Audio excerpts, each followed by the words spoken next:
মাত্র একটি ডিম আর 1 কাপ ময়দা থাকলে এই মজাদার নাস্তাটি কিন্তু আপনিও খুব সহজে আর ঝটপট বানিয়ে ফেলতে পারবেন। খেতে কিন্তু ভীষণ মজার হয়। বিকেলে চায়ের সঙ্গে সার্ভ করার জন্য কম খরচে দারুণ মজাদার একটি পারফেক্ট নাস্তা এটা। তাহলে চলুন দর্শক শুরু থেকে শুরু করা যাক। তো নাস্তা তৈরি করার জন্য প্রথমে এখানে একটি বোল নিয়েছি।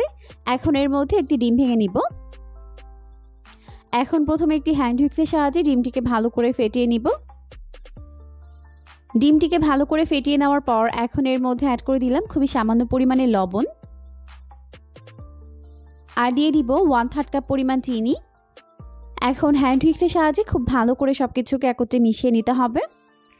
একটু সময় নিয়ে এটাকে বিট করতে হবে যতক্ষণ না পর্যন্ত চিনি খুব ভালো করে গলে মিশে যায়।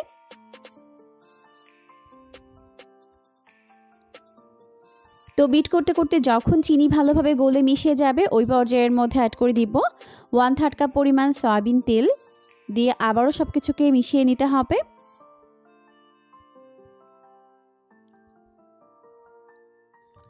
এখন এই পর্যায়ে নাস্তার মধ্যে সুন্দর একটি ফ্লেভারের জন্য অ্যাড করে দিব সামান্য পরিমাণে ভ্যানিলা এসেন্স দিয়ে আবারও সবকিছুকে মিশিয়ে নিচ্ছে। তো সবকিছুকে মিশিয়ে নেওয়ার পর এখন এর মধ্যে অ্যাড করে দিব 1/4 কাপ পরিমাণ মিল্ক পাউডার অর্থাৎ গুঁড়া দুধ। গুঁড়া দুধ থাকলে দিবেন আর না থাকলে না দিলেও হবে, তবে দিলে টেস্টটা অনেক বেশি ভালো হয়। এখন প্রথম পর্যায়ে এগুলোকে খুব ভালো করে মেখে নিতে হবে।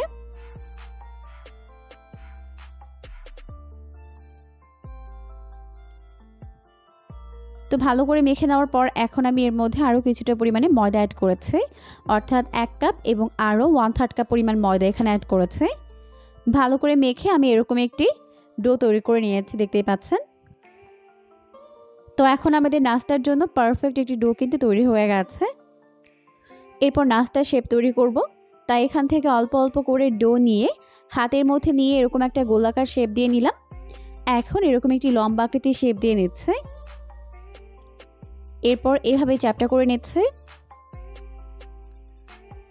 এখন একটি ছুরির সাহায্যে উপরটা এভাবে ডিজাইন করে নিব। তো দেখতেই পাচ্ছেন আমি কিভাবে করে নিচ্ছি। তো এখন কিন্তু আমাদের একটি নাস্তার শেপ তৈরি করা হয়ে গেছে। তো এইভাবে সবগুলোকে বানিয়ে নিতে হবে। এভাবেই সবগুলোকে বানিয়ে নিয়েছে। এখন এই নাস্তাগুলোকে ভেজে নেওয়ার পালা। তার জন্য চুলায় একটি প্যান বসিয়ে দিয়েছি। এরপর এর মধ্যে একটি একটি করে নাস্তার শেপগুলোকে দিয়ে দিব। একবারে যতগুলো ধরে দিয়ে দিচ্ছি। আর এই নাস্তাগুলোকে অবশ্যই মিডিয়াম আঁচে ভাজতে হবে, এতে করে ভেতরে এবং বাইরে ভালোভাবে কুকড হতে পারবে। এখন চুলার আঁচটিকে মিডিয়াম ফ্লেমে রেখে এগুলোকে ভেজে নিচ্ছে। ভাজতে ভাজতে যখন দেখবেন একটা সাইডে সুন্দর একটা কালার চলে এসেছে তখন এগুলোকে উল্টে দিতে হবে অপর পাশটিকে ভেজে নেওয়ার জন্য। এভাবেই উল্টে পাল্টে নাস্তাগুলোর দুটো সাইড গোল্ডেন ব্রাউন করে ভেজে নিতে হবে।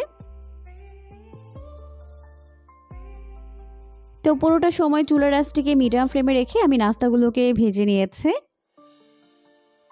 এখন দেখতেই পাচ্ছেন নাস্তাগুলোর মধ্যে সুন্দর একটা গোল্ডেন কালার চলে এসেছে। এখন এগুলোকে ভালোভাবে তেল ঝরিয়ে তেল থেকে উঠিয়ে নিতে হবে। তো তেল থেকে উঠিয়ে আমি এগুলোকে একটি প্লেটের মধ্যে নিয়ে নিব। এই নাস্তাগুলো দেখতে যেমন ইয়াম্মি হয়, খেতেও কিন্তু হয় দারুণ মজা। বিকেলে চায়ের সঙ্গে কিংবা অতিথি আপ্যায়নে ঝটপট তৈরি করে ফেলতে পারবেন। আর এই পিঠাগুলো খেতে এতটাই বেশি মজার হয় যে এভাবে বিস্কিট তৈরি করে দিলে আপনাকে কিন্তু আর বাজার থেকে কাউকে বিস্কিট কিনে খাওয়ানোর প্রয়োজন পড়বে না। এগুলো এতটাই বেশি মজার হয়। আশা করছি রেসিপিটি আপনাদের কাছে সহজ এবং ভালো লেগেছে। ভালো লাগলে অবশ্যই বাসায় ট্রাই করবেন। এরকমই সমস্ত নিত্য নতুন রেসিপি পাওয়ার জন্য চ্যানেলটিকে অবশ্যই সাবস্ক্রাইব করে রাখবেন। তো সবগুলো নাস্তা আমি ভেজে উঠিয়ে নিয়েছি। তো দেখা হবে পরবর্তী ভিডিওতে। সেই পর্যন্ত সবাই অনেক অনেক বেশি ভালো থাকবেন। আল্লাহ হাফেজ।